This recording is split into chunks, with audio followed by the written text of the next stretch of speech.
When I was around 12, I had the one bedroom in the house that wasn't on the second floor. My parents' house was a high ranch. So when you entered the house, it split off to 2 floors. One half flight of stairs going upstairs and one downstairs. The downstairs level had the den, the garage, my bedroom and a bathroom. The other 3 bedrooms in the house were all upstairs.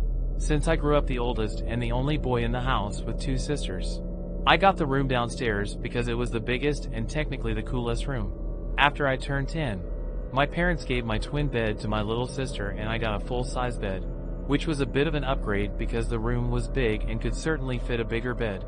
When I was 12, my little sisters were around 5 and 8, so at this age I would be allowed home alone. But my 5-year-old sister wouldn't be left alone with me, and my 8-year-old sister would only be left alone with me if my parents weren't going to be gone for too long. If they'd be gone for longer periods of the day, then one of my parents would take both of my sisters for this short period of time. I'd say like 3 nights in a row, maybe a little more. I was waking up in the middle of the night for no reason, and I'd have trouble falling back asleep. Considering I was 12 years old, I knew I shouldn't have been having sleeping problems at that age. I was sleeping with the fan in next to my bed because it was a hot couple of days in the middle of the summer. So I wasn't sure what exactly was waking me up, considering the fan provided a steady white noise. One of these nights I got up after waking up to refill my glass of water. I went to the bathroom right outside my bedroom.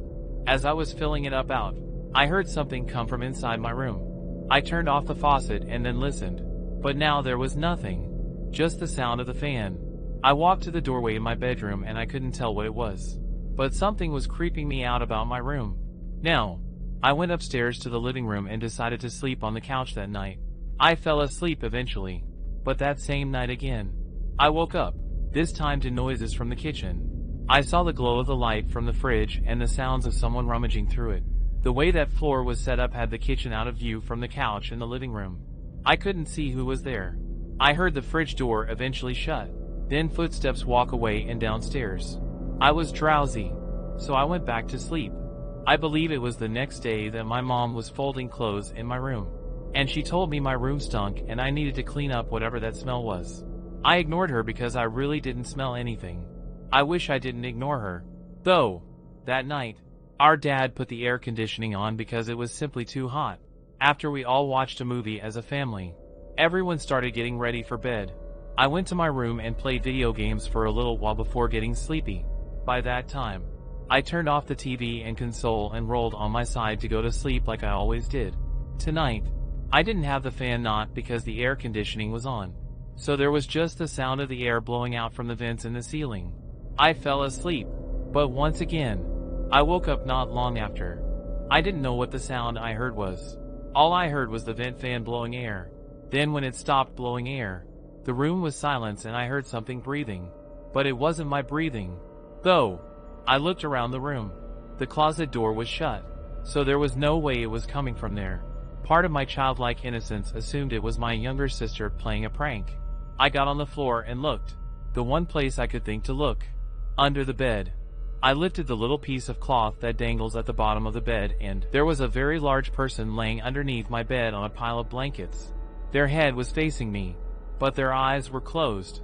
I fell backwards and basically walked out of the room screaming, "Dad!" I heard my parents' door swing open and my parents yelling in concern.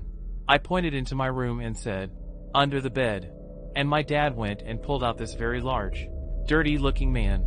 I remember my dad quite easily physically forcing the man outside as my mom called 911. I'm sure he went to jail for a while or maybe not because he was homeless. Who knows? This did a lot of mental damage to me where I didn't even want to sleep in my own room anymore, or let alone in that house. I had to sleep in the middle of my parents for a while. Then my dad installed security cameras all over the house. We threw out everything that was open in the fridge because we had no idea what he put his mouth on. And there, the fear of someone being under my bed stayed with me for a long time. Years to come. We don't even know how long he was hiding under my bed. It could have been a few days.